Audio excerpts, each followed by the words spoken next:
All right, good evening, everyone. I've got 6 o'clock. Welcome, everyone, this evening. Thank you for joining us. Go ahead and call to order our regular session of February 9, 2016. First order of business that we have after the calling to order is the opening prayer and pledges of allegiance to the flags of the United States and the state of Texas. And Councilmember John will lead us in the opening prayer. Councilman, if you'll join me in standing, please. Heavenly Father, let us pray for the agenda set before us and give this assembled council an assurance of what would please you and what would benefit those who live and work in our beloved city. Give us all a spirit of what is good and fitting in our decisions. Guide us to do what is right for our community and neighbors, and help us to make the best choices on the tasks set before us this evening. Amen. I pledge allegiance to the flag of the United States of America and to the republic for which it stands, one nation, under God, indivisible, with liberty and justice for all. Honor the Texas flag. I pledge allegiance to thee, Texas, one state, under God, one and indivisible. Thank you, Councilman. Next item that we have on the agenda this evening, we have city events and announcements. First there will be the announcements of upcoming city events. Mr. James. Thank you, Mayor. We've got the rodeo coming to town, so in honor of that, on Thursday, February 11th, over at Frost Bank on I-35 at 7:30, they are serving a chuck wagon breakfast. That same day, on Thursday at Pickerel Park, the trail riders arrive about 11:30, and lunch is going to be served at noon. Also on Thursday, we've got the Northeast Partnership meeting. That's at Olympia Hills Golf and Conference Center at 11:30. And then that evening, the TML Region 7 meeting at the Gardens at Old Town Helotes over in the city of Helotes. The reception begins at 5. Friday, the Chamber is having there's a ribbon cutting for We Rent It at 18115 IH35 Frontage Road. That's at 2 p.m. on Friday. A reminder that Monday, February 15th, the city will be closed in observance of President's Day. Tuesday, February 16th, we will not be meeting here, but we will be having the first Council on the Go meeting. That's up at the Community Center North at 6:30 p.m., so a half hour later up at the Community Center. And then Saturday, March 5th, is the 8th annual Will and Check's Walk for Life. That kicks off at Samuel Clemens High School at 8 o'clock. Good, thank you, sir. The next item are announcements and recognitions by the city manager. Mr. Kessel says he has none, but rather we'll move straight into employee service recognition. I'll turn it over to Mr. Kessel. Mr. Kessel.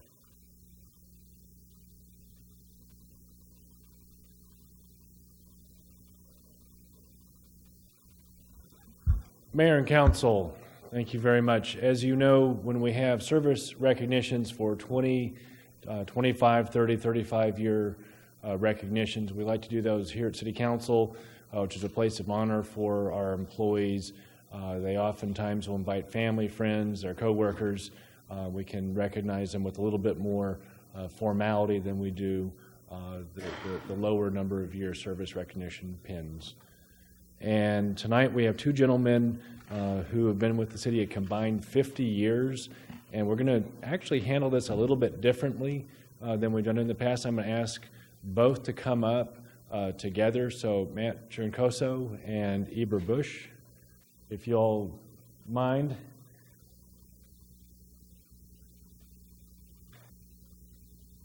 Thank you.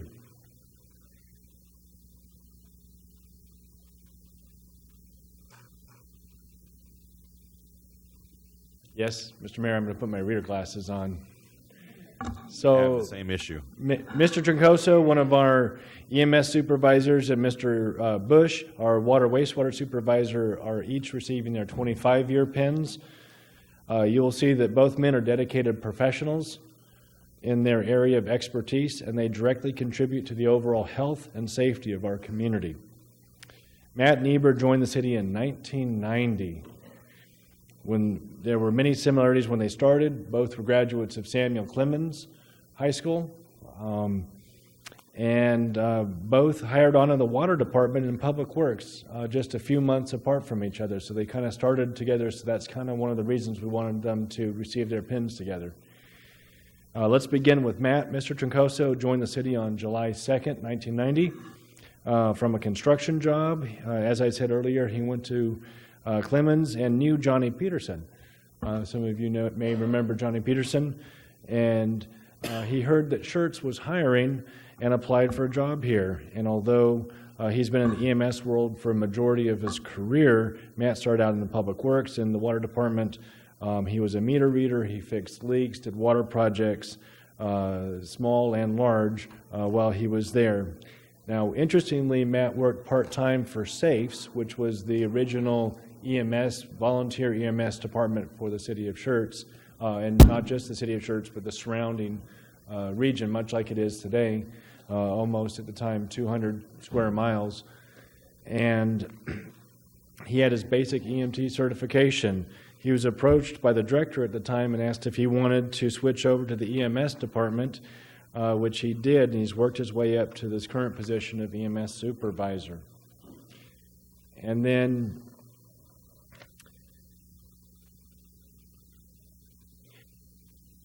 at the time, so early 90s, there were only 5 paid positions in EMS. There were 4 ambulances, but only 2 were ever staffed at the same time. I guess 2 were reserves or in the shop. And then by contrast, today there's 54 full or part-time EMS employees and 9 ambulances, 5 in service at any given time. Matt recalls getting 5 calls a day, and that was considered busy back in the day. And the average call now is 25 calls per day per unit. So throughout his career, he's delivered 3 babies, and I would say very modestly has, when asked, he said, well, I've saved many lives. So he mentioned his field training officer, Bunny, who had an impact and helped shape his professionalism and the type of supervisor that he is today, and he's passing on those traditions. He met his wife Fiona in high school. They've been married since the October after high school graduation. They have 4 kids, 3 girls and a boy, and 4 grandkids. Matt likes outdoor activities, particularly hunting, fishing, and golfing. And the EMS department had this to say about Matt. He is hard. I know. I'm going to read it. It's okay, Matt. I've already edited a little bit. He is hardworking and deeply dedicated to the city, EMS, and the people we serve. Matt can best be described as what everyone calls him, Papa Bear.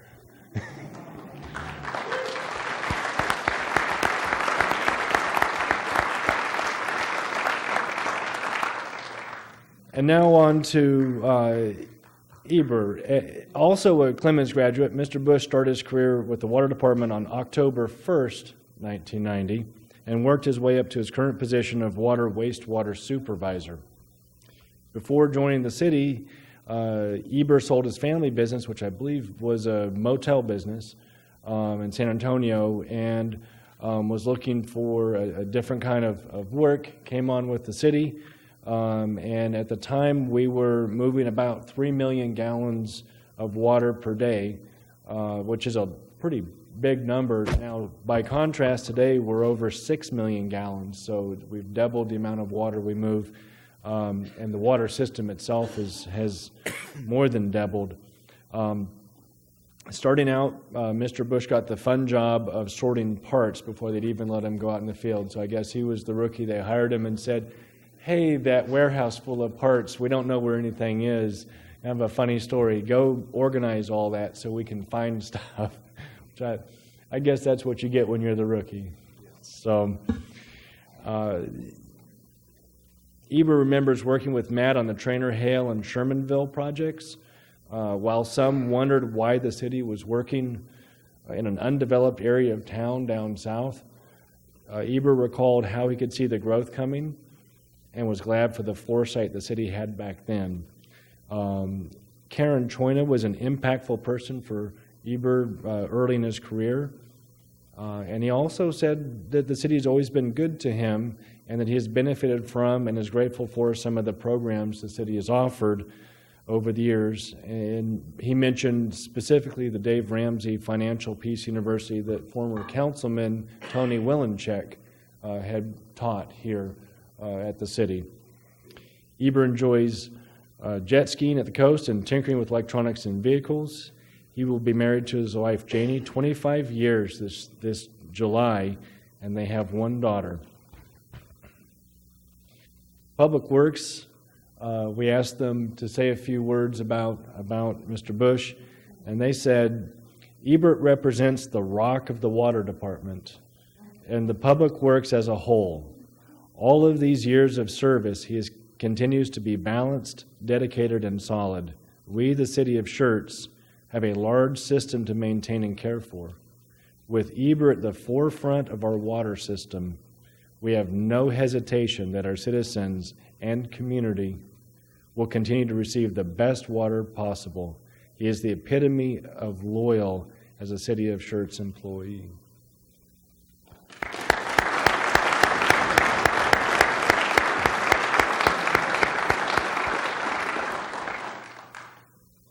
So before I hand out the pins, I wanted to share one thing with the City Council from each of these fine gentlemen about their years in the city.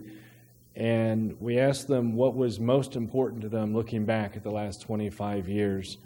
And for Mr. Bush, it was part of being the creation of the Schertz-Cibolo Local Government Corporation. And this has kept Schertz going and has put us on the map and really where we are today. It was a great move and foresight by the city. And for Mr. Troncoso, he said it was being a part of the city's transition to a full-time EMS department and professionalizing the public safety departments and EMS in particular.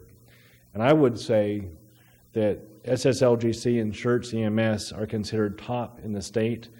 It was the forward thinking and foresight of the team 20 years ago and 25 years ago that got us here. Both of these gentlemen were part of the team that helped find the way to do it and to make it first class. And so to Matt and Eber, thank you for your service and for all that you have done and continue to do for the city. And I'd like to offer you your 25-year pins.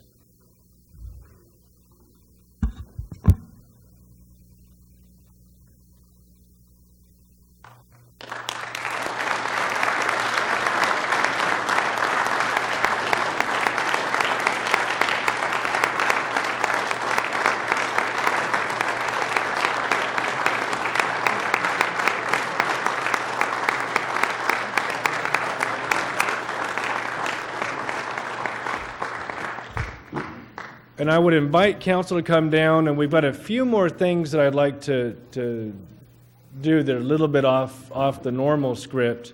But first I'm going to invite council to come down and offer their congratulations.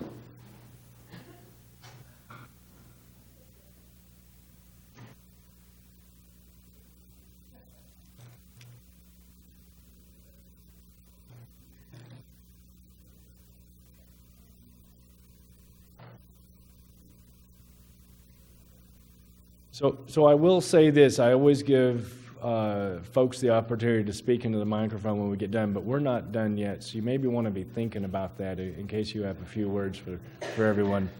So at this time, I'd like to invite Stacy Renko, Matt's daughter, up to the microphone, so please come on up.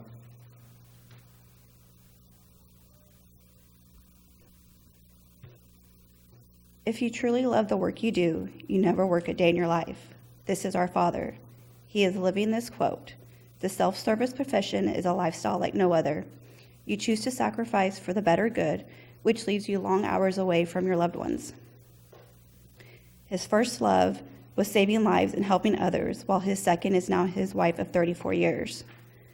One of my favorite stories our mom used to tell us is that when the tones would go off, my dad and his brothers would run out the door to jump on the back of a fire truck. Then to come home and stay up all hours of the night studying to pass the certification. From when she can remember, this is all he ever wanted to do. He has shown his son and son-in-laws how to balance love, life, and work seamlessly. To watch my dad love my mom with all the yes dears, petunias, and trips to Home Depot, we as children are lucky to live in his footsteps. Together, although it may not have been easy, my parents demonstrated and built a legacy for our family. How proud are we of our dad? The word proud is an understatement, and there'll never be enough words or papers to characterize our father. Time is and will never be an issue when it comes to our dad. The days of coaching softball, endless nights at the ball field, teaching us all how to drive, and working 2 jobs all at the same time never fazed him. We never heard a complaint, only him napping on the couch, and even when we would creep up by his side and whisper, "Daddy, Daddy." Then he would wake quietly and scare us as we all scattered into 4 different directions. Even today, with his grandchildren, Callan will never be too full of Oreos. Stella's duck-faced kisses will never be too big. Amelia will never find a more comfortable place to sleep than Popo's chest, and Matthew will never be bored of making music with his Popo. If we contribute to the world and make a difference in our children's lives as he has ours, this world will never be the same. To the future parents, moms and dads, it is possible. The endless projects, dirty diapers, empty bank accounts, sports, and long nights with your children will pay off. There is a reason why our children, his grandchildren, carry his name. We honor him because we are proud, and that is not an understatement. We love you, Dad.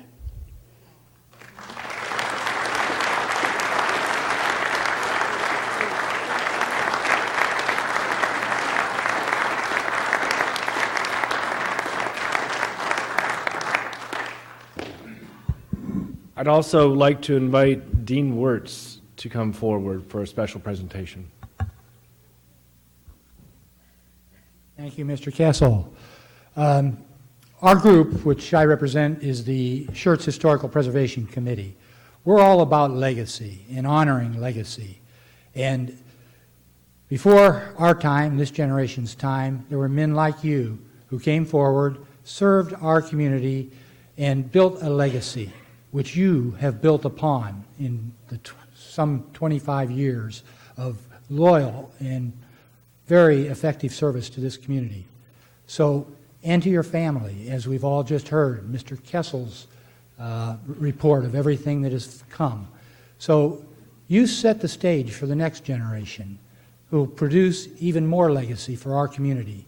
And so, on behalf of the mayor, the council, the staff, and our committee and all the citizens, really, we want to give you a token of the city's gratitude. And this is the book of the history of our community, of which you two have played a vital part. So we honor you with this book, and thank you for what you've given to the community and what will be given by people who follow your legacy in the future.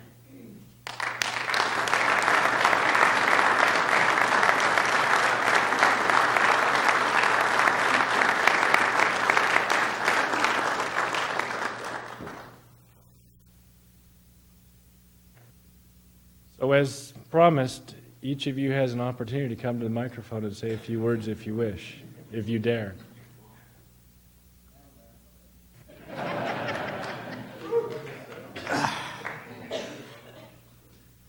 On the way over here, my wife says, just remember your mom.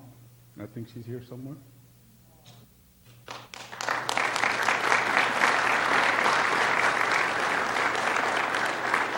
And I'm surprised she got Dad to come. So, but no, it's been great. It's been a great ride. And where's Birch? How's the retirement pool fund coming? They tell me if I retire, they're going to build me a pool. So I'm asking where the funds are at. So, thank you.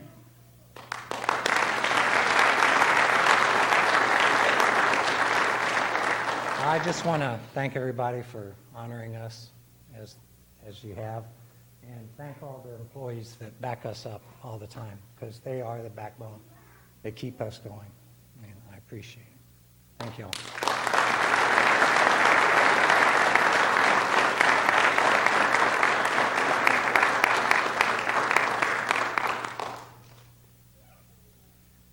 You know, Mr. Kessel should know better than ever to allow an elected to get in front of a microphone. But in simplest words, you know, most of us that live in the community, from at least from time to time, if not most of the time, take for granted all the things that we enjoy. Speaking of teenage children who use all my hot water, but the water's always there. Every time we turn it on, it's there. From the time that we moved to this community, it's always there, and it's always as it should be, and it's always safe for us. And I'll say again, we had a small fire in my house many years ago, and the fire department and EMS came straight to the house, and I was far away working in San Antonio, and I had no fear whatsoever for my family because I knew that they were in Schertz and that you guys were on the way. So for what you do and all those like you that do here, and especially for your combined 50 years of service, on behalf of the entire community, the rest of the staff and the city council, and in particular my family, thank you guys for what you've done. I appreciate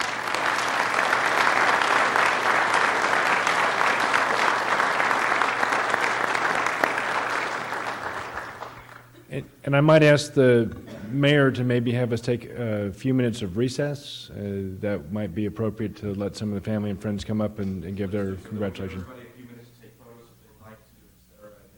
And those of you who don't want to stay for the thrilling of the meeting, an opportunity to do that. So let's take a very quick 5-minute recess if we may, and we'll take them at the bottom of the hour. And mayor and council, if we could get a group photo.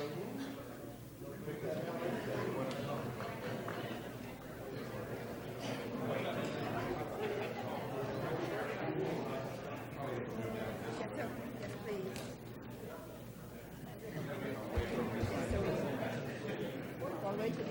There you go. Scoot over to your left a little bit. Over to your left.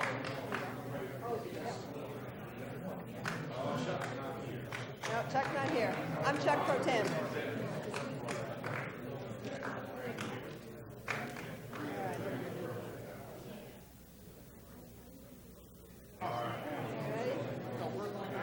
Ready? 1, 3. And one more. 1, 2, and...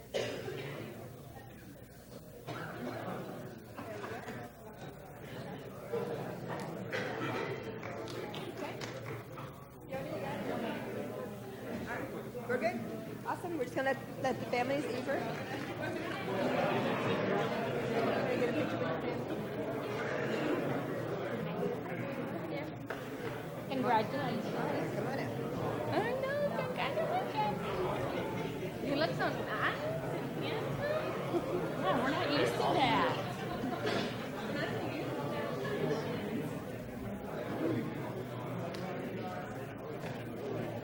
Congratulations, sir.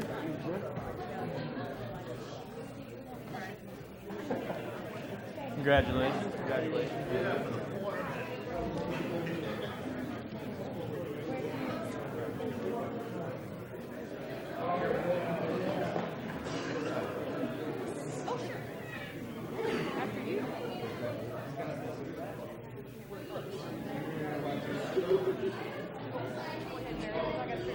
I thought the historical society was going to say, we're going to make this tattoo.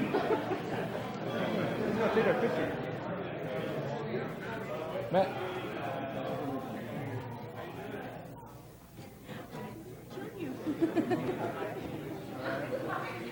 Congratulations. Well, thank you, man. Hey, we'll give Brad Mabbott.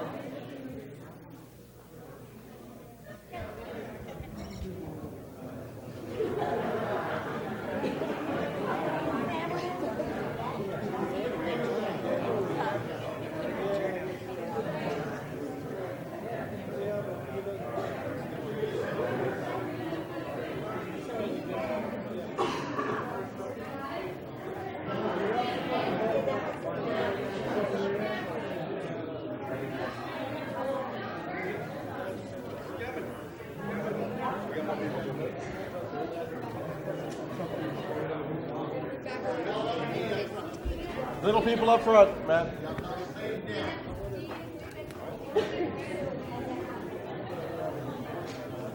Oh, audience. Now definitely not the time to call 911.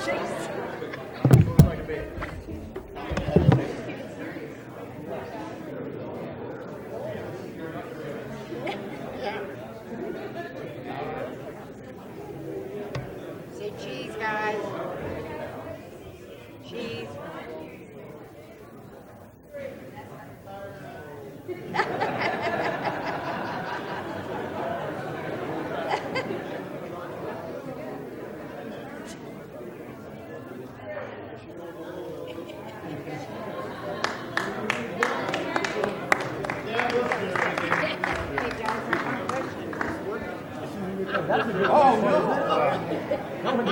I mean, everybody's here. Come on. I personally don't get to that.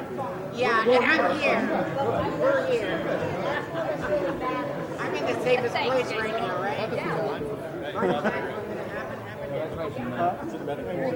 We'll meet you there.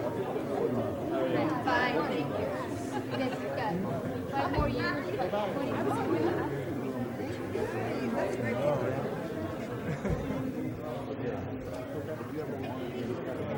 Cody.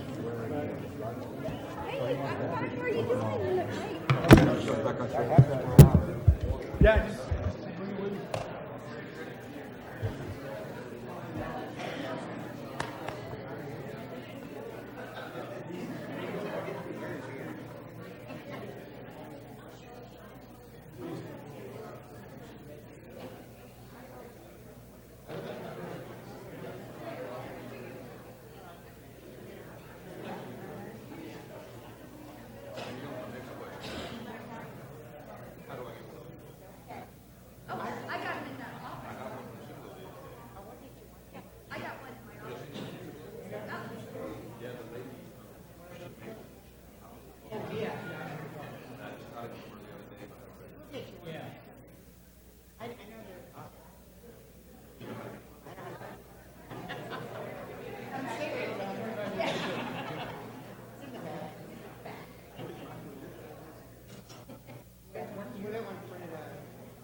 All right, well, it appears, even though it's not quite exactly bottom of the hour, that folks are ready to go. So we'll go ahead and move back into our regular session, open session. And the next item that we have on the agenda this evening, we have a proclamation, and a proclamation recognizing February 11 to 28, 2016 as official rodeo season, and February 11, 2016 is official Dress Western San Antonio Day. So I'm going to come on down to the podium and read this proclamation, and first recognize all the members of the Ambassador Committee who are here to accept the proclamation. Thanks for joining us tonight. Appreciate you having with us. Easy for me to say, right?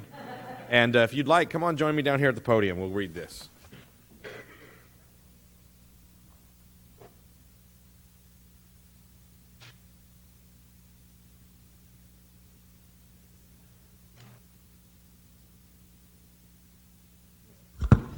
This way, turn it about, and make it easy.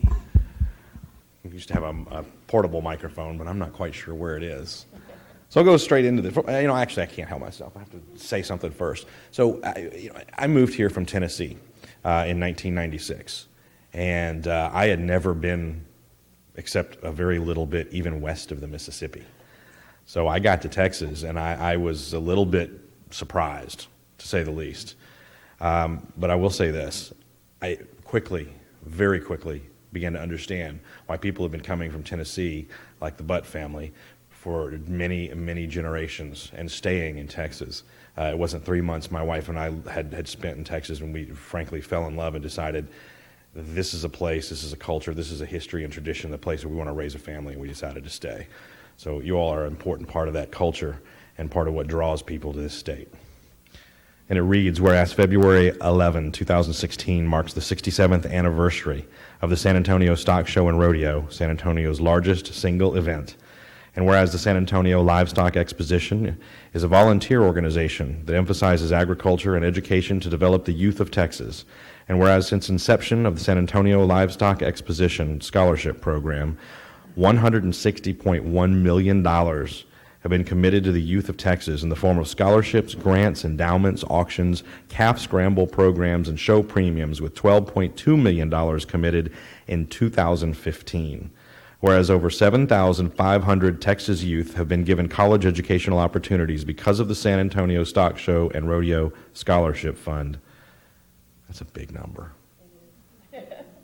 And whereas the San Antonio Stock Show and Rodeo has been recognized by the Professional Rodeo Cowboys Association as the best large indoor rodeo of the year for the past 11 consecutive years, and whereas during the 2015 event, over 1,600,000 visitors attended the San Antonio Stock Show and Rodeo, and whereas the lifeblood of the organization are the nearly 6,000 dedicated volunteers and its corporate partners and patrons who understand the importance of agriculture and value quality family entertainment. Now, therefore, be it resolved that the City of Schertz, through its Mayor, Michael Carpenter, and the City Council, hereby recognizes and proclaims February 11th through 28th, 2016, official rodeo season, and February 11, 2016, official Dress Western San Antonio Day. And we call upon the people of Schertz to join us in supporting the activities and mission of the San Antonio Stock Show and Rodeo to support the youth of Texas, education, and agriculture.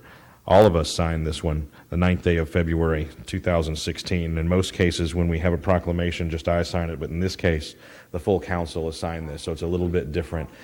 Thank you very much for joining us, and this is for you. Okay,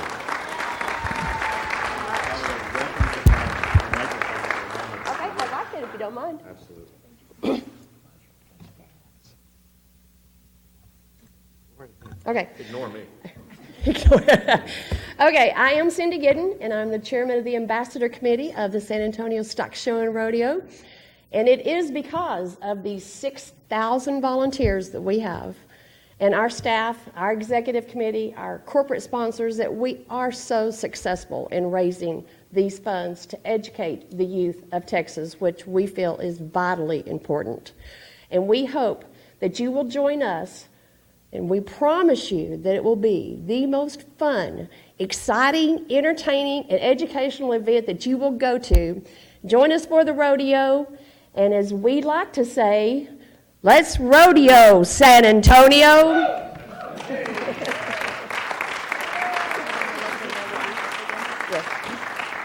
We have a few passes we'd like to give to y'all.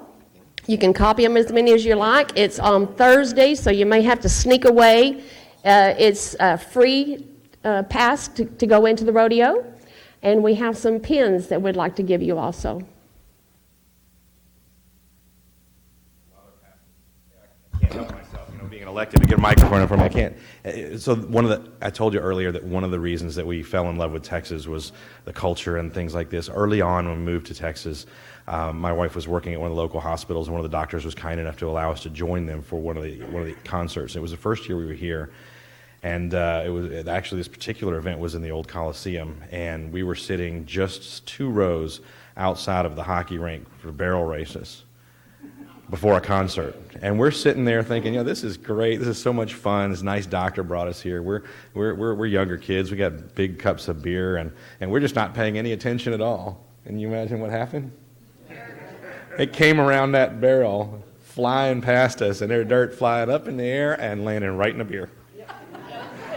It's really good stuff. So if you haven't been, make sure you go. Thanks again for joining us.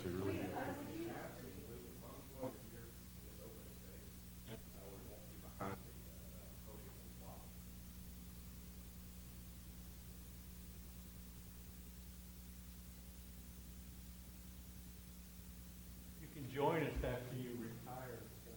No stress,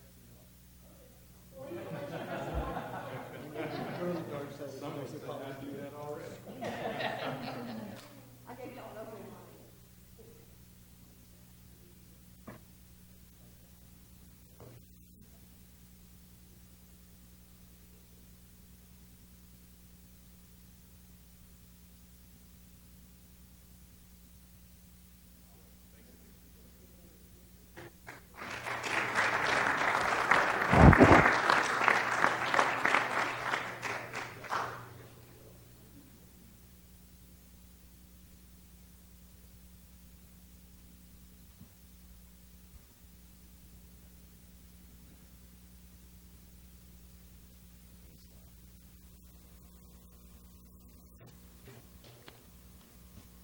All right, the next thing that we have on the agenda this evening, we have the Historical Preservation Committee Annual Report. Herr Wirtz, please. Oh, I forgot to put that back. Sorry. That's fine, that's fine. Manners are showing.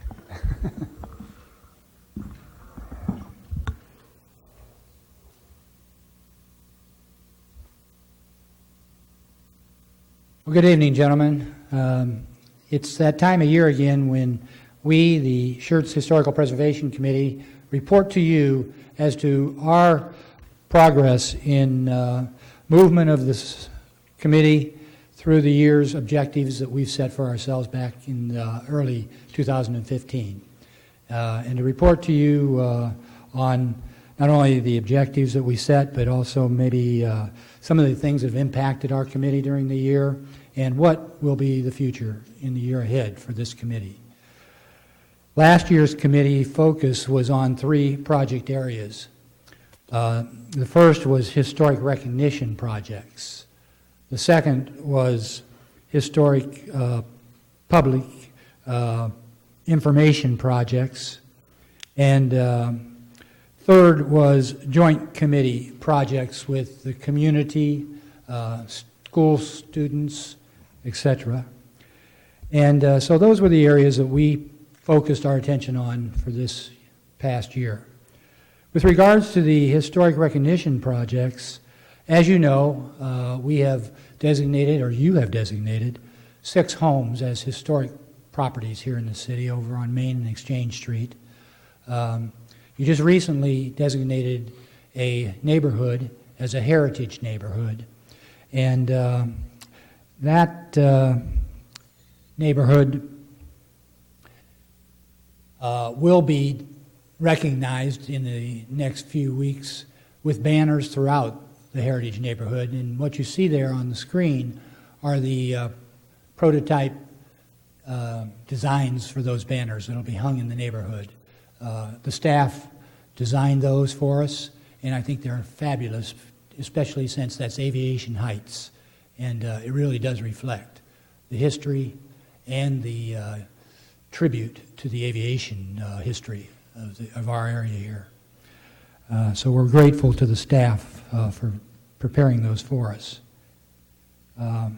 With regard to publication projects, the committee has involved itself with several different projects.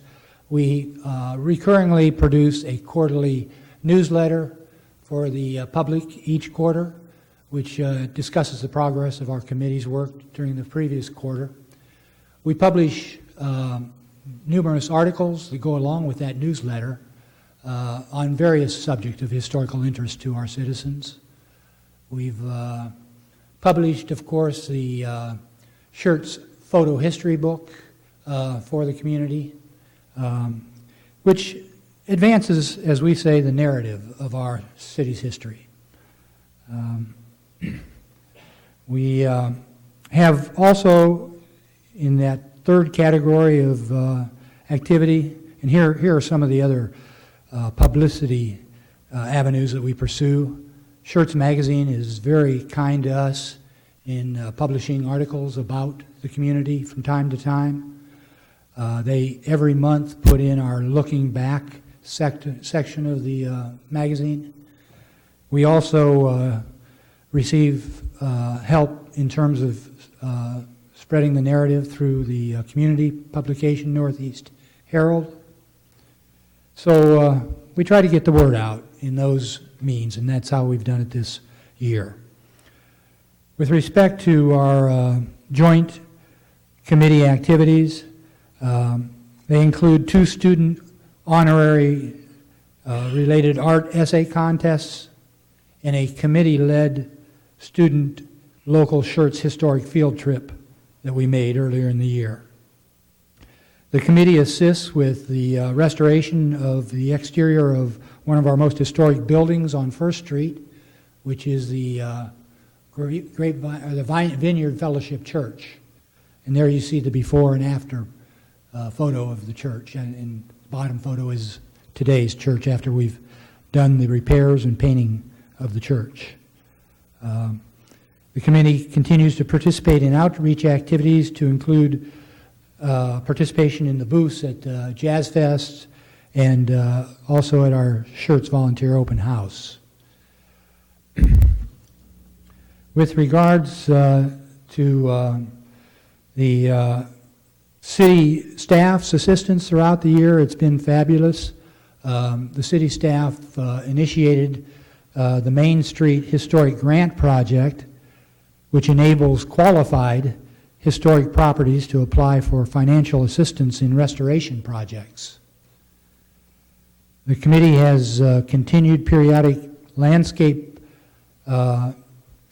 maintenance in certain areas of town where we have memorials, and in our opinion, that effort helps keep heritage awareness high in the neighborhoods where these monuments are, and it serves to help motivate some of the residents to upgrade their properties to a higher standard.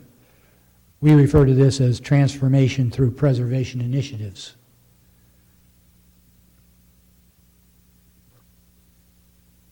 One issue that continues to impact the committee is the inventory of historic artifacts now retained in an environmentally controlled storage facility at Universal City. The items were meant to be placed in a historic cultural arts facility, which 7 years ago was designed or designated by the city council at the time to be the space where now stands the private facility of WellMed, which is attached, of course, to the senior center. The committee would ask the council to possibly renew its former commitment to our group by allowing us to utilize the space, which will someday soon become available as WellMed moves into a new facility. We don't know if you already have designs for that space, but if not, we would love to have consideration for this heritage, cultural arts activity in that space. Besides the committee, there are several city arts groups, genealogy club, senior citizens choir, and other such groups within the senior center itself that would benefit from the availability of such dedicated space.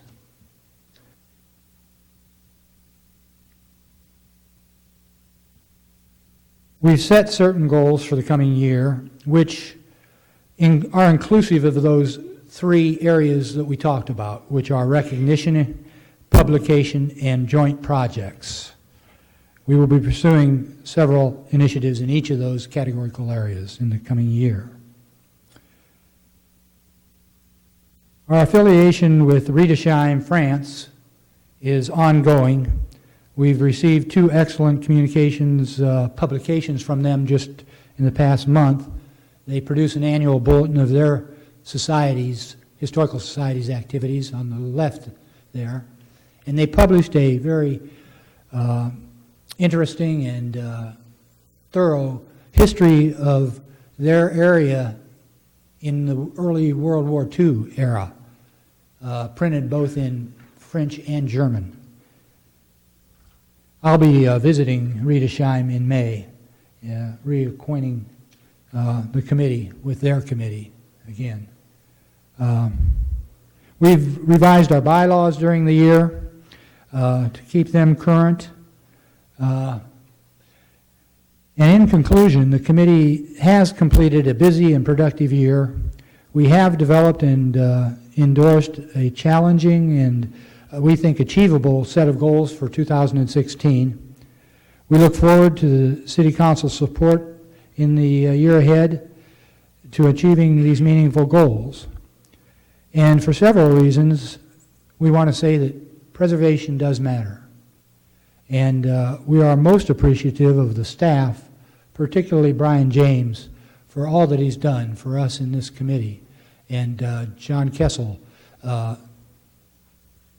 supporting that activity. We always and will always continually appreciate you, the council's support in what we're about doing. If you have any questions, I'd be glad to address them. Gentlemen, questions or comments for Mr. Schertz? Well, I'll say this. I, again, very much appreciate the work that you all have done in a very short period of time. When I first came to the City Council in 2005, this group didn't exist. And you came together and you put together an enormous amount of material and information and saved things that otherwise probably would have been scattered here, there, and about. And you've done fantastic work. And so on behalf of the council and the staff and all the residents, thank you very much for all that you've done and that you continue to do. Thank you, and I'd like to present you with the official annual report. Thank you, sir.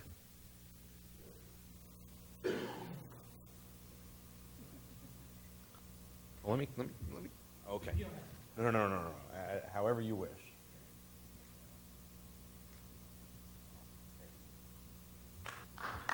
Well done.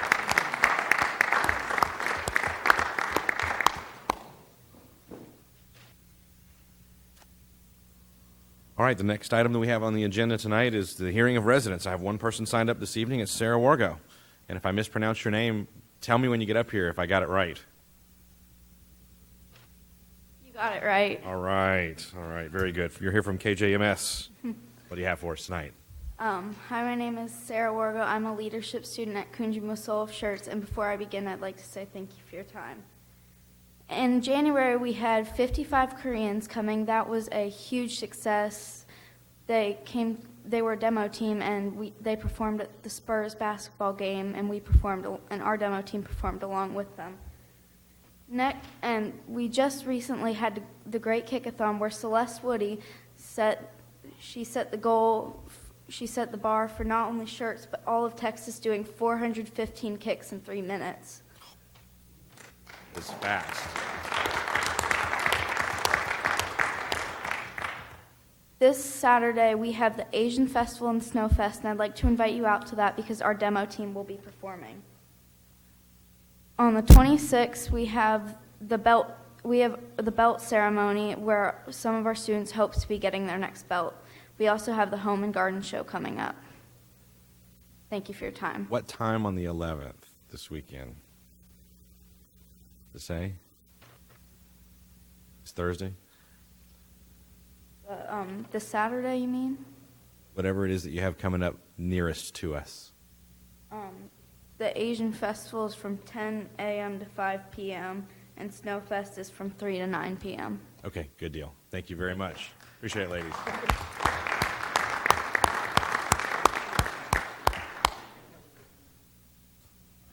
All right, the next thing I have on the agenda tonight, I have the consent agenda items. On consent tonight, we have the minutes, approval of the minutes of the regular meeting of February 2nd, 2016. Item number 2 is Ordinance 16S03, an ordinance by the City Council of the City of Schertz, Texas, amending the official zoning map by zoning approximately 2.1 acres of land from Planned Unit Development to Planned Development District, or PDD. And those are the 2 items that we have on consent. Should either one of these be pulled for individual consideration, gentlemen? Hearing none, is there a motion to approve the items on consent? So move. Second. I have a motion from Mr. Fowler, a second from Mayor Pro Tem Edwards. Any other comments or questions from council? Hearing none, I'll call for a vote. Aye. Aye. Aye.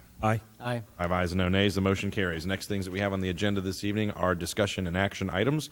Item number 3, boards, commission, and committee appointments. And this evening is the consideration or action ratifying the appointment of Colonel, United States Air Force retired Paul Ringenbach, as regular member to the Historical Preservation Committee. Colonel, you here this evening? Thank you very much for volunteering to serve. I really do appreciate it. Is there a motion to ratify the appointment of So move. Ringenbach? Very Second. good. I have a motion from Mr. Thompson, a second from Mayor Pro Tem Edwards. Any other questions or comments from council? I'll just repeat myself. Thank you for volunteering to serve. I'll call for a vote. Aye. Aye. Aye. 5 ayes and no nays. The motion carries. Thank you again. Congratulations, Colonel. Thank you. Item number 4 is Resolution 16R11, a resolution by the City Council of the City of Schertz, Texas, authorizing expenditures with Sylvie Ford, totaling no more than $262,000, as approved in the 2015-2016 fiscal year budget for the city's vehicle replacement program and other matters in connection therewith. Good evening.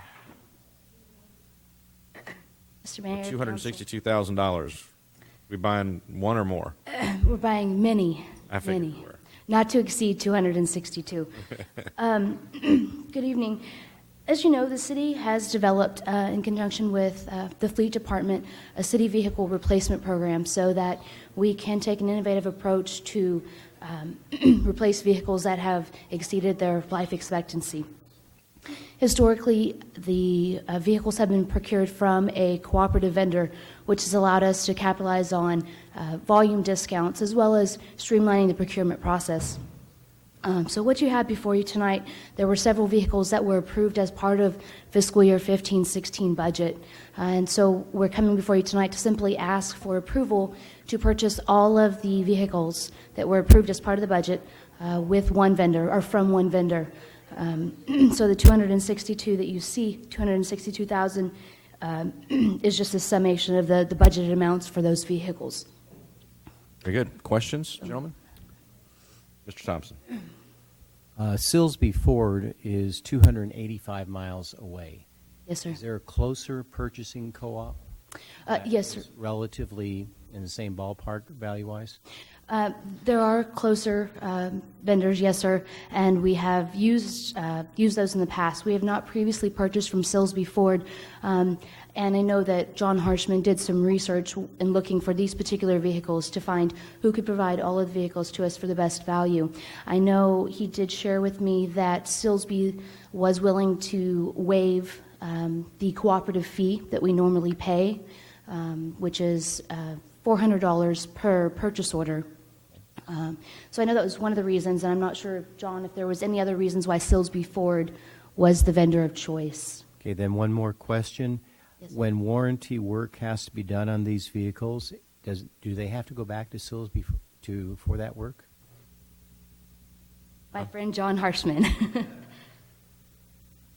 So the vehicles on the warranty work part of the question will all be serviceable here at our local dealers, so that works out. But to reiterate some of the things about the motivation to select Silsbee is we worked with some of the co-ops that are on our purchasing buy board and kind of solicit all of them to give them a participation, even though they're working on set contracts that are already negotiated. But a lot of them will come back and say, well, we've got 8 vehicles here.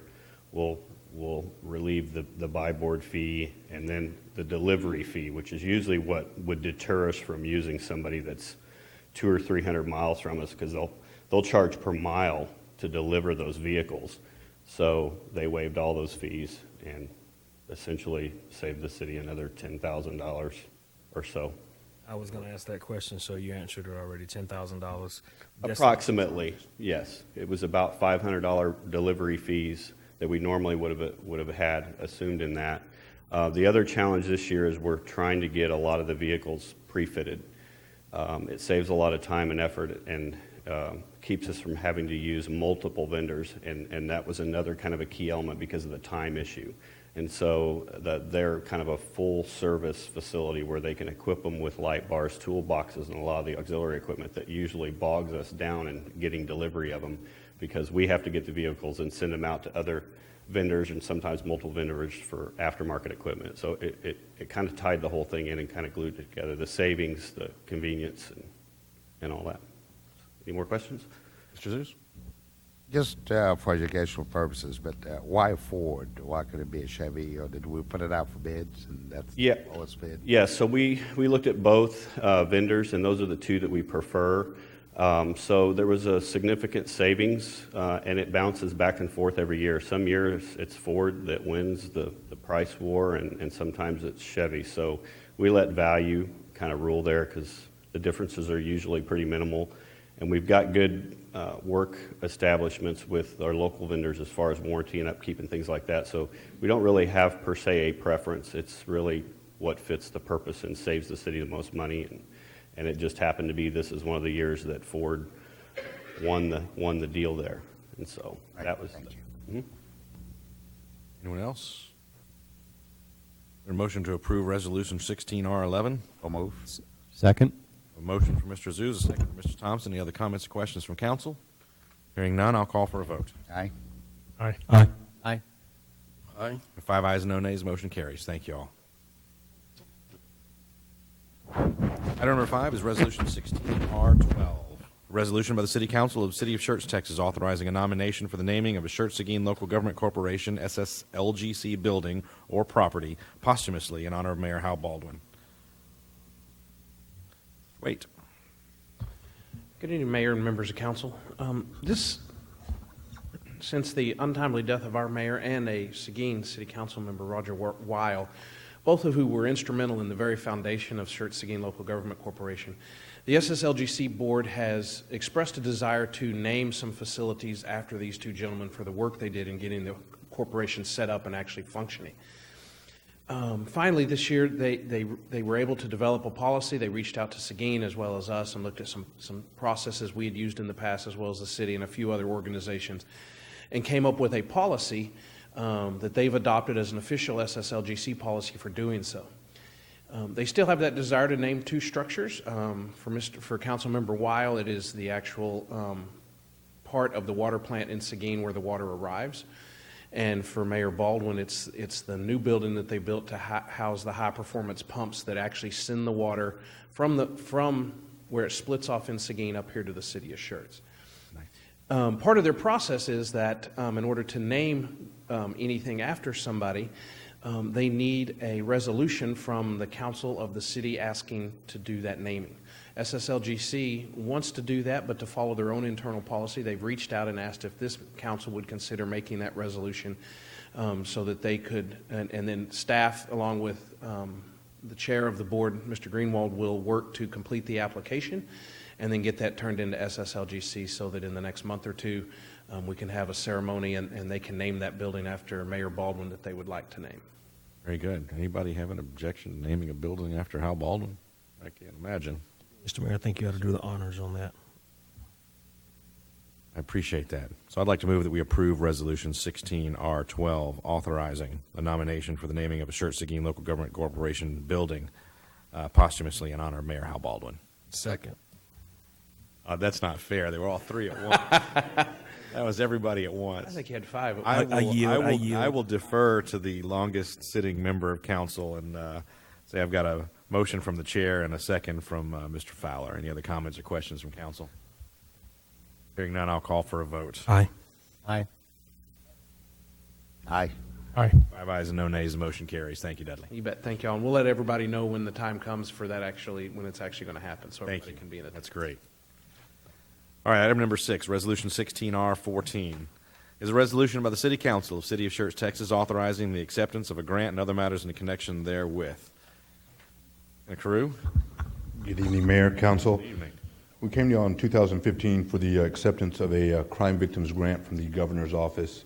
We were notified last week that we have automatically been recommended for extension of that grant for another year, which would cause us to come forward to council again asking for a new resolution for the acceptance of the extension. So with the extension, the grant actually goes from $5,340 to $11,125 for an actual 25-month total extension versus the original 12-month, which is basically $5,785 additional that we weren't expecting, that if approved by council would have a $1,446 match that we would absorb from our already existing operating account. So we come asking for acceptance for a resolution for the acceptance of the extension of the grant. Very good. Any questions, gentlemen? Move that we accept resolution number 16-R-14. Second. I have a motion from Mr. Thompson, a second from Mr. Fowler. Any other comments or questions from council? Hearing none, I'll call for a vote. Aye. Aye. Aye. Aye. 5 ayes, no nays. Motion carries. Thank you, sir. Thank you.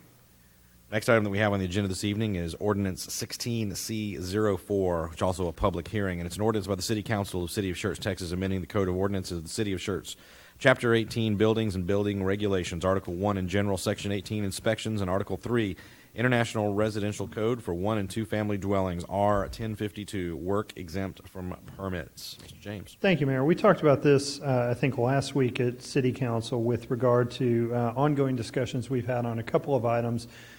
Two of those are the exempting from permitting for replacement fences and sheds. And so what we've done, per that discussion, per the recommendation from the Planning and Zoning Commission, is essentially say folks on residential lots don't need to pull a permit if they're replacing a fence like for like, so if you've got a 6-foot wood fence, you can replace it with a 6-foot wood fence, or a 4-foot chain link fence, you can replace it with a 4-foot chain link fence in the same spot. Going forward. So fairly straightforward. Now, I will add that if it's in the floodplain, you still have to come in and pull a permit for that. A high flood hazard area is everywhere. And then the other had to do with essentially sheds in people's yards. So if you pull a shed that's 120 square feet, if you want to put up a shed 120 square feet or less, again, not in a flood hazard area, and that shed, you have the ability to move it. It may be difficult to get to move, and you have to get a bunch of folks, but it can be moved if it's in a way you would not have to pull a permit for that. Again, that doesn't mean folks don't have to comply with all the setback and height limitations and things like that, but for most folks, they tend to, again, replace a fence, same kind that they've got, same place that they've got, and they tend to put up a shed that they buy somewhere, have someone build that's fairly small and eliminates that frustration. The other part of it that we talked about last time had to do with special permits or engineers being able to inspect the work that they've done. I think I may have missed the mark on that one a bit, and so what staff would say is we'd recommend that we move forward on the fences and sheds to benefit our residents. So staff is recommending approval of the amendment to do with fences and sheds, eliminating the inspection part, and let us kind of spend some time maybe getting that corrected, and I'll move that forward in short order, a matter of a few weeks. All right, thank you, Mr. James. So we have this scheduled for public hearing. At this time, I'm going to open the public hearing. Anyone that would like to address the council on this matter may do so. I'd ask if you do come forward and give your name and your address for the record, and limit your comments to 3 minutes, although I've got a little leeway if we need to go a little bit longer than 3 minutes. So this time the public hearing is declared open. Anybody that would like to address the council on this matter may come forth and do so at this time. Brockman.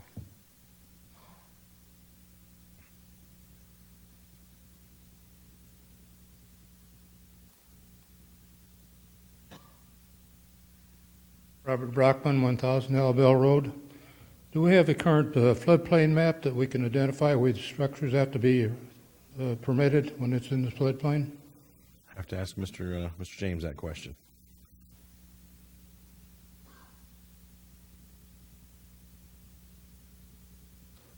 Yes, sir, we do have a floodplain map. Again, we review permits that come in to determine if they're in the floodplain. So if a resident had a question, they could certainly call us and we could identify whether or not the proposed fence or shed is in the floodplain. Mr. James. And can we make a publication on this in either in the Schertz magazine or maybe in the Herald or wherever it needs to be done? Thank you. Thank you, sir. Anyone else like to address the council? Mr. Greenwald.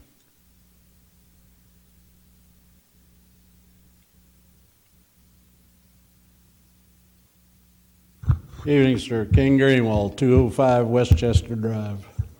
My main concern, and I express this to both the P&Z and Mr. James, the older sections of this city, all the power lines, cable TV, etc., all run in the back of the yards. They're not in the front. So if you dig a post hole and you dig it in the wrong spot, you're going to be a crispy critter. My next door neighbor came about 6 inches away from a very high underground power line digging a post hole. Fortunately, he missed the power line. But again, if they don't pull a permit, they have no idea where anything is. Hopefully, they will put the posts back in the exact same spot of the fence that comes down. I just don't see that happening. They're going to put new posts up. They're going to take advantage of it. All I can say is I hope I'm wrong. Okay? Thank you. Mr. Greenwald.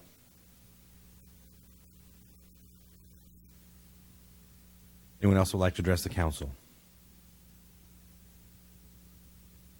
All right, it appears I have no more takers. At this time, I will close the public hearing and open it up to council. Council, questions? Mr. Mayor? Thompson? I just have one for our attorney present. I know this may seem odd, but my neighbor and I have begun discussion on replacing a fence due to animals escaping. Is this one I should recuse myself on due to perceived conflict of interest? Okay. Very good. Other questions, gentlemen? Mr. Zeus?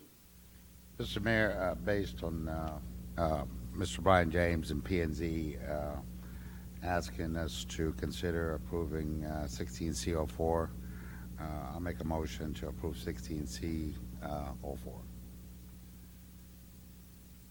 Second. I have a motion from Mr. Zeus. I have a second from Mr. John. Other comments and questions from council? Comment? Fowler? The warning that we have gotten from Mr. Ken Greenwald, would it be wise for us to identify those areas of towns that have these backyard electrical and cables, TV cables, what have you, and make that part of the document that says if you live in the areas that you have to verify that that there is I won't say verify, but they have to be somehow they got to acknowledge that they do have power back there. Is that something that's feasible? No, sir. We have utility easements throughout the community, older and newer areas that run along the backs of a lot. It's a fairly common situation.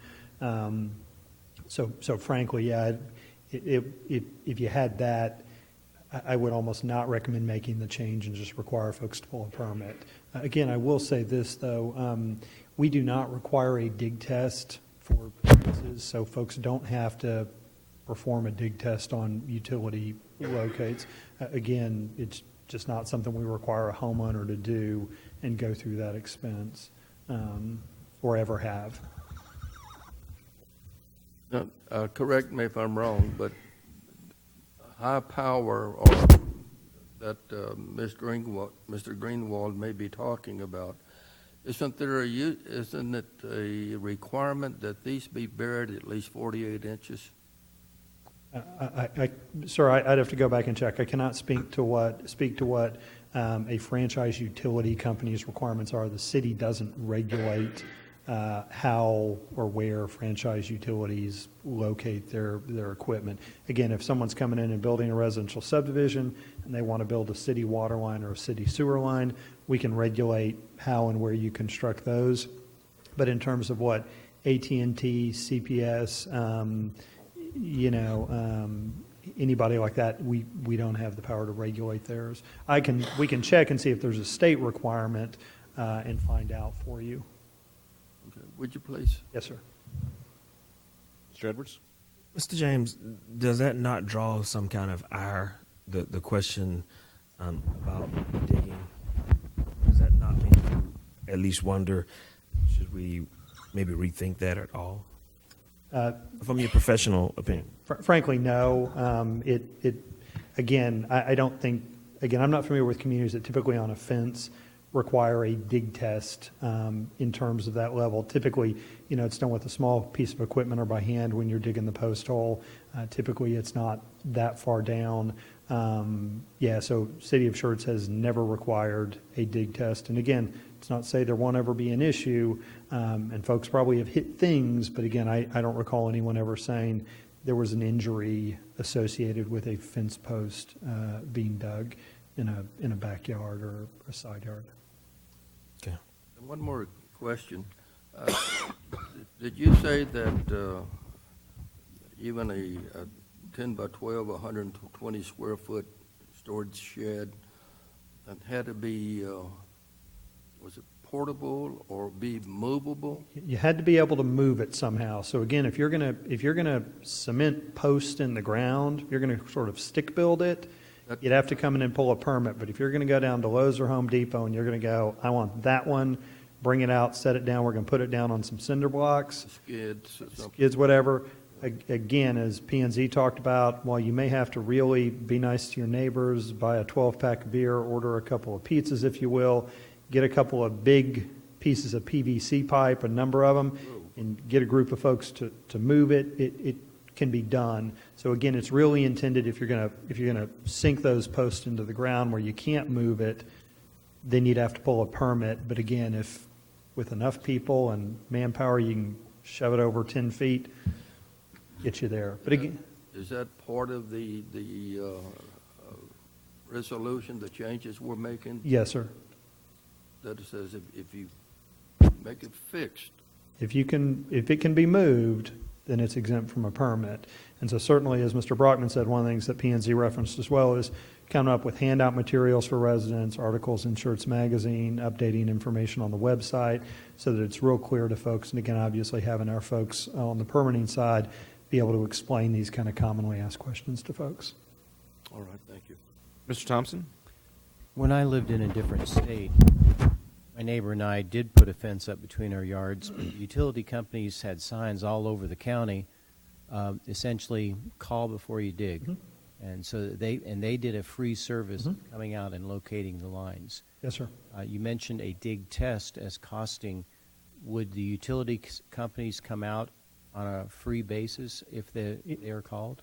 Sometimes, often they will. Again, it's a matter of the contractor was going to charge you typically more for getting a dig test company to come out. Anybody that calls 811 Mhm. and marks with a white line where they're going to dig, all the services and utilities in that area will come out and do it for free. Yeah. Because the city cannot verify That's right. through the permit process where any of these lines are.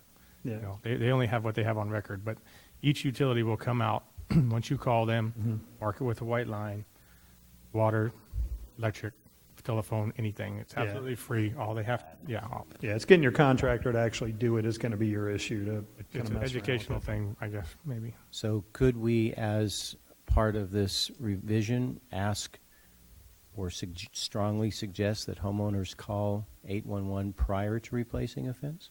I would not put it in the ordinance. Again, I think it becomes confusing if we're putting recommendations in an ordinance and then staff has to distinguish between you have to do this, we recommend you do this. That's problematic. Now, certainly if you've been down to inspections, you notice we've got call before you dig, the dig test signs up in the lobby. And so certainly we encourage folks to, we can certainly, if council wishes, expand that effort. Again, work with Chuck, develop some articles for the magazine, et cetera. We'll include, we can certainly include that in the handout materials and the website materials we develop. But as a minimum, they have to come in and verify they're not in the floodplain. Is that correct? To be blunt, staff is not anticipating folks will come in and verify that they're in the floodplain with this. What we think when we pass this and we get the word out is folks are just going to replace their fence. Again, we don't have the right to waive the requirement in a high flood hazard area. Again, this sort of goes to the floodplain administrator's requirements so that we follow state and federal regulations, which allow our folks to take advantage of federally subsidized flood insurance.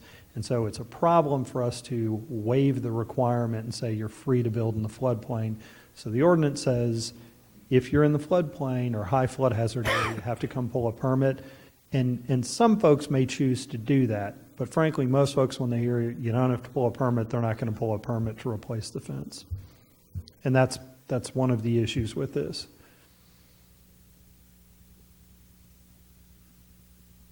The same thing applies with the shed. I would like to see maybe greater mention of the 811 be made in materials. Sure. And this is not to say that in the future that this cannot be changed.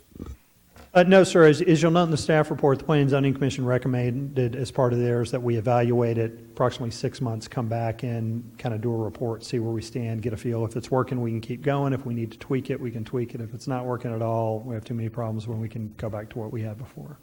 Yes, sir. Thank you. I do have a motion and a second. Any comments or questions from council? Being none, I will call for a vote.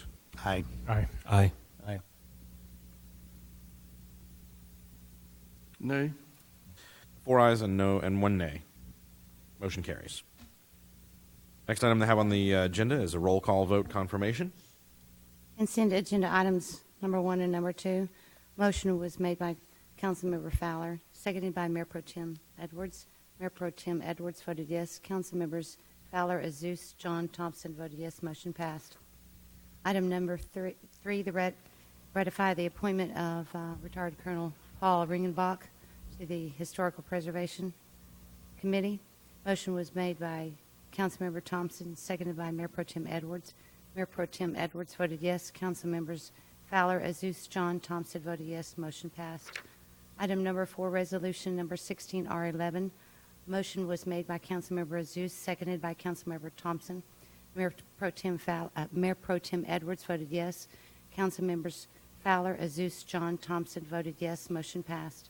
Item number 5, resolution number 16R12. Motion was made by Mayor Carpenter, seconded by Councilmember Fowler.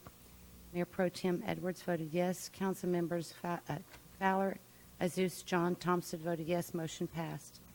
Item number 6, resolution number 16R14. Motion was made by Councilmember Thompson, seconded by Councilmember Fowler. Mayor Pro Tem Edwards voted yes. Council members Fowler, Azus, John, Thompson voted yes. Motion passed. Item number 7, ordinance number 16C04 on first reading. Motion was made by Councilmember Azus, seconded by Councilmember John. Mayor Pro Tem Edwards voted yes. Councilmembers Azus, John, and Thompson voted yes. Councilmember Fowler voted no. Motion passed.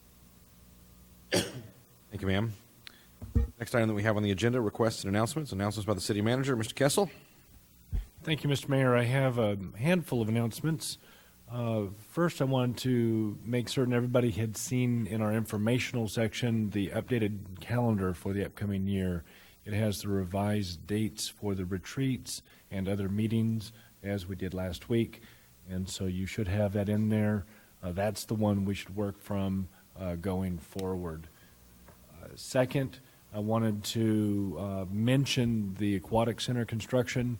It is very soon to stop going down, i.e. a very large hole, and start going back the other direction vertical, which humorously with a pool means that we'll be pouring a big bathtub.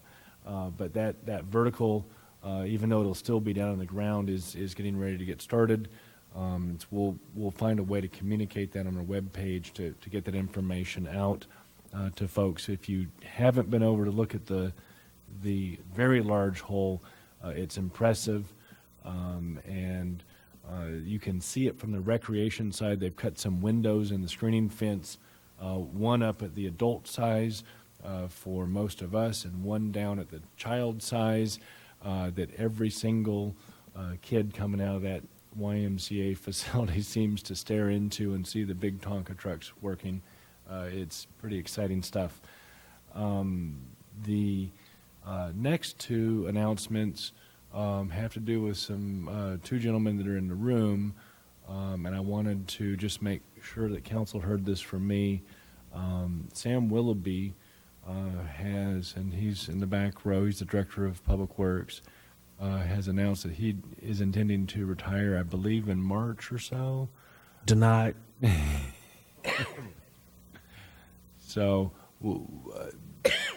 I don't want to get into too much detail tonight, but Sam's been with us and has built, Public Works has built the city. We heard some of the presentations tonight. Folks he helped hire and train, and he's done so much for our community, and is maybe one of the most likable people you'll ever meet. So visit with Sam, and there'll be more information and so on, but I wanted council to hear that rather than getting an email or something like that. The second announcement, very similar, is another gentleman, Mr. Cantu, Bob Cantu, and Bob's been with us 8 years. He's announced that he's going to retire as well. And so I asked Bob, you never can ask Bob for stuff because he'll give it to you, but he'll give it to you in his own way. I said, well, Bob, when did you start? So he made me a copy of his PCNs, which is city speak for all the different titles. And I really just wanted to know that he was hired on May 20th, 2008. But he was hired as a temporary part-time management analyst and advisor. And then a little while later, they made him a regular part-time management consultant. I mean that prior to that he was irregular? And then they did that. I'm ignoring that, Mr. Mayor. HR terms amuse me. And then they extended that another month later. I'm not certain what the difference was. And then they went ahead and made him a full-time management consultant. And then they made him a management analyst. And then they made him the assistant to the city manager.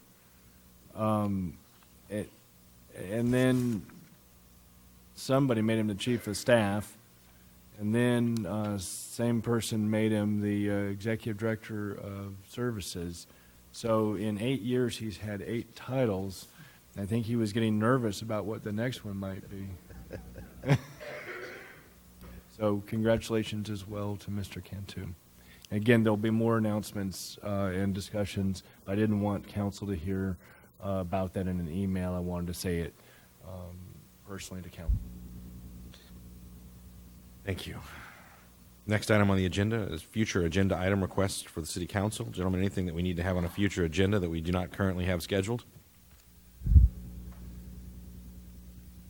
Hearing none, I'll go to the next item on the agenda, which is item number 10, announcements by the mayor and council members. Start with Mayor Pro Tem Edwards. Mr. Mayor, I had a chance to go over to the Cibolo Barbecue Cook-Off, and they had something that was fantastic over there. They had a little pit, and I have gotten the information from Carol Buell, and I think I'm going to suggest that to our barbecue cook-off teams. So, and I think that my wife and I, and of course, we're going to ask the mayor for matching funds to perhaps sponsor these children in the barbecue cook-off for the kids. Very good. Good stuff. Mr. Fowler? I have nothing. Thank you. Mr. Zeus? I have nothing, Mr. Mayor. Mr. John? Mr. Thompson? Saturday had the opportunity to go to Promptu Immediate Care grand reopening. The people from the Christus Health System, the executives, were in this area, and they are highly complimentary of the city of Schertz, of its employees. They felt like this was going to be one of their flagship models for other Promptu urgent immediate cares that they're going to be developing. And so, again, they just spoke very highly of the city. Thank you, sir. And I will say that have quite mixed emotions hearing about Sam and Bob leaving the city. I understand, I think, a little bit maybe, both the allure and necessity sometimes of retiring, because I see that down the road for me as well. On the other hand, the contributions that you guys have made, the institutional knowledge that you've accumulated, and it's going to be really tough to replace. So I will say it many times over the next month and a half, 2 months, but thank you both for your contributions and service to the city. If there's nothing else from staff or from council, then we stand adjourned.